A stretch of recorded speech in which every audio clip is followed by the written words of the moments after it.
নমস্কার, আমি হলাম অ্যাস্ট্রোলজার রুমি মাহিন। আমরা কিছু কিছু নিয়ম না এতটা ভুল করে ফেলি যেটা আমাদের পুজোটা কিন্তু আমাদের বৃথা করে দেয়। ভুলটা কিন্তু আমরাই করি, ভুলটা কিন্তু মানে ভগবান করায় না। বা তখন বলি কি ভগবানকে, এই রে এত পুজো করার পরও আমরা ফল পাচ্ছি না।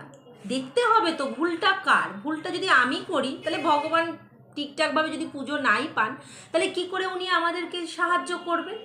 চলুন এরই কিছু 5টি নিয়ম আমরা জেনে নেব। আমরা মন্দিরে যাই, মন্দিরে যাওয়ার সময় আমরা গিয়ে 3বার ঘন্টাটা বাজাই। তার মানে কি হলো, আমাদের শরীরে যে নেগেটিভগুলো ছিল আমরা সেই নেগেটিভটা কিন্তু শরীর থেকে দূর করেছি।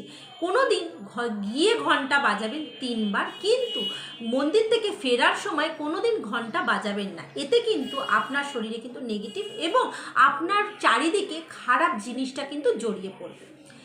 2 নম্বর ভুল আমরা কি করি, আমরা ঘটি করে জল নিয়ে যাই ভগবানেরকে চাপাবার জন্য।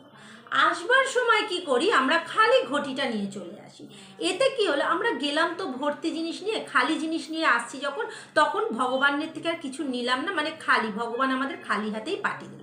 এরকম যারা করেন করবেন না। অবশ্যই এক চিমটে জল অন্তত ফেলে রাখবেন এবং সেই জলটা বাড়ি এসে ঘরের চারিদিকে ছড়িয়ে দেবেন। এতে কি হবে, আপনার বাড়ির যে নেগেটিভ সেটা কিন্তু কেটে যাবে।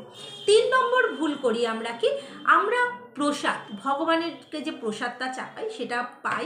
অনেক সময় ভগবানের ওখান থেকে আমরা প্রসাদ পেলাম, আমরা নিজেরাই কিন্তু খেয়ে নিই। কোনো দিন খাবেন না, কারণ প্রসাদ জিনিসটা এমনই, সেটা কিন্তু 5 জনের সঙ্গে ভাগ করে খেতে হয়, বিশেষ করে পরিবারের সঙ্গে। সেটা নিয়ে আসুন, সেটা এক চিমটে হলেও অন্তত ঘরের সঙ্গে কিন্তু ভাগ করে খান। এতে কি হবে, আপনার ঘরেতে পজিটিভ এনার্জি কিন্তু আসবে। 4 নম্বর হচ্ছে, আমরা মন্দির থেকে এসেই কিন্তু পাটা ধুয়ে ফেলি না, এটা কিন্তু ধোয়া উচিত নয়। কারণ আমরা মন্দিরে যে গেছি, মন্দির থেকে যে আসছি, ভগবানের কিছু স্মৃতি আমাদের সঙ্গে কিন্তু আসছে। যখনই আমরা পাটা ধুয়ে নিলাম তখন কিন্তু সেইখান থেকে আমরা ভগবানকে আবার তার জায়গায় কিন্তু ফেরত পাঠিয়ে দিলাম। আমরা যে গিয়ে যে ভগবানকে যে ভালো যে আমরা কিছু প্রাপ্তি লাভ করলাম সেটা কিন্তু হলো না। এবং যদি পুজো দিয়ে গিয়েই সঙ্গে সঙ্গে কেউ আপনাকে প্রণাম করতে চায়, কোনোদিন সেটাও কিন্তু করতে দেবেন না, কারণ আপনার পূর্ণটা কিন্তু তার দিকে চলে যাবে। 5 নম্বর ভুল, 5 নম্বর ভুল করি আমরা, মন্দিরে পুজো করি, করে আসবার পথে অনেক সময় অনেকের সঙ্গে দেখা হচ্ছে, অনেকের সঙ্গে হচ্ছে, বেশ কিছুক্ষণ গল্প করি। কোনো দিন এই জিনিসটা করবেন না, কারণ আপনি যখন পুজো দিয়ে বাড়ি ফিরছেন, ভগবানের কিছু পজিটিভ আপনার সঙ্গে জড়িয়ে আছে। যখনই আপনি এদিক ওদিক চলে যাবেন বা কারোর সঙ্গে কথা বলবেন, তখন কিন্তু সেই পজিটিভটা তার দিকে চলে যাবে।